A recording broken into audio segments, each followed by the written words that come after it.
Banyu Pinaruh is a Balinese Hindu tradition in which people cleanse themselves in the sea or a holy spring on the day after the Saraswati Day of Knowledge. This image was taken at a Banyu Pinaruh cleansing ceremony at the holy spring of Tirta Empul Temple with health protocols in Gianyar, Bali, Indonesia on July the 5th of 2020. This image will be part of history, showing there was a pandemic that changed how people live their lives, including religious aspects. In this case, Balinese Hindus get their body temperature checked by police officers with the thermometer guns before their praying session. The most challenging part of photojournalism now is the virus itself. Photojournalists need to get close to dangerous locations like hospitals, burial grounds, etc. And because of that, we have one of the most risky jobs amid the pandemic. Hello everyone, my name is Dicky Bisinglasi. What I do for a living is I'm a freelance visual journalist. I am from Malang, East Java, Indonesia, and then I currently based in Bali, Indonesia. The reason I'm photographing the pandemic in Bali is to create a historical record.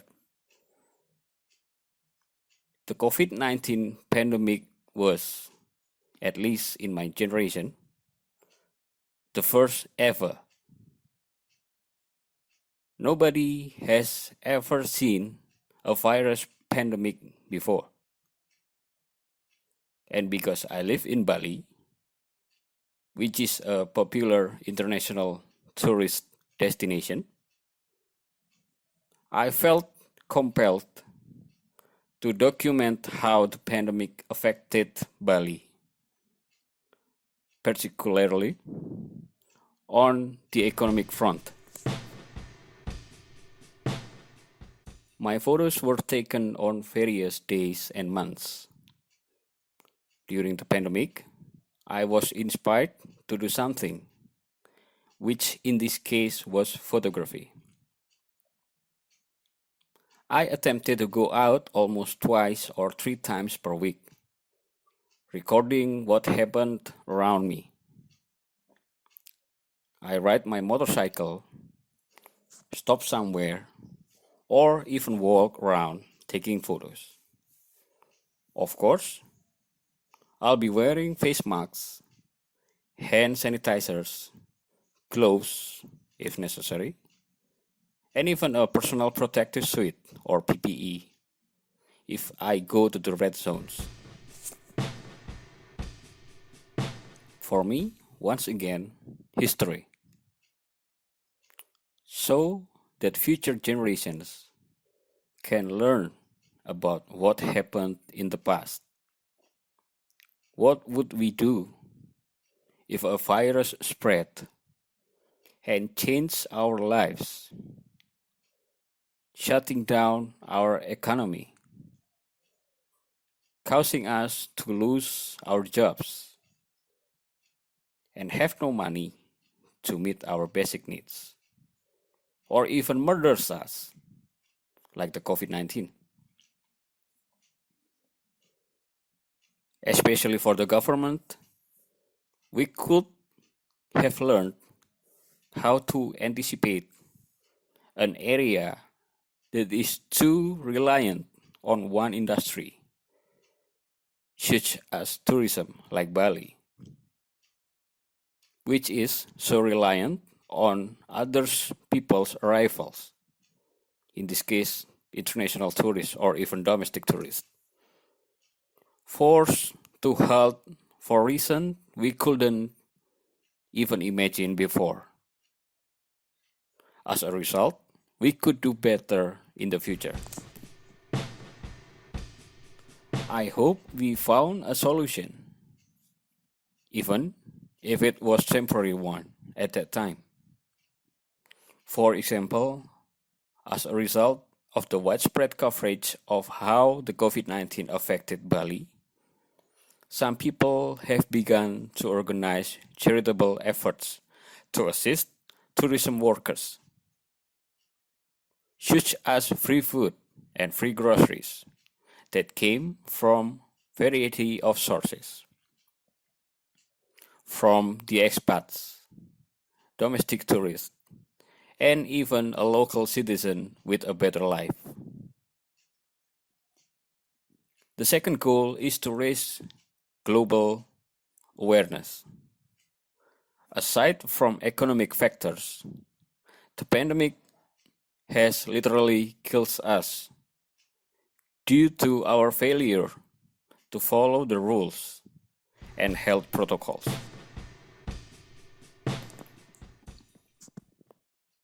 What I want the rest of the world to know about my community: Bali and Indonesia are well known for their traditional cultures and welcoming people. These are some of the reasons why Bali has become a popular international tourist destination. From many provinces in Indonesia at that time, I believed Bali was the worst in terms of economic decline due to the COVID-19. Imagine if the pandemic did not end and continued for another year or more with no improvement in conditions. That is not impossible if Bali is no longer there. Bali will be gone.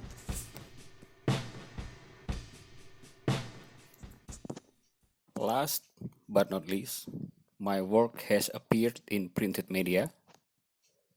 For me, it is not about whether or not the printed media is used, but the point is how my work can contribute to world history by being widely distributed and read by a large number of people. Personally, I just wanted to do whatever I could during the global pandemic, which I did through what I loved: photography.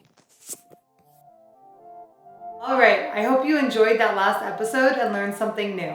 Don't forget to tune in to the next episode to see what other crazy, incredible, creative, and empowering lessons you can learn from the photos in this book.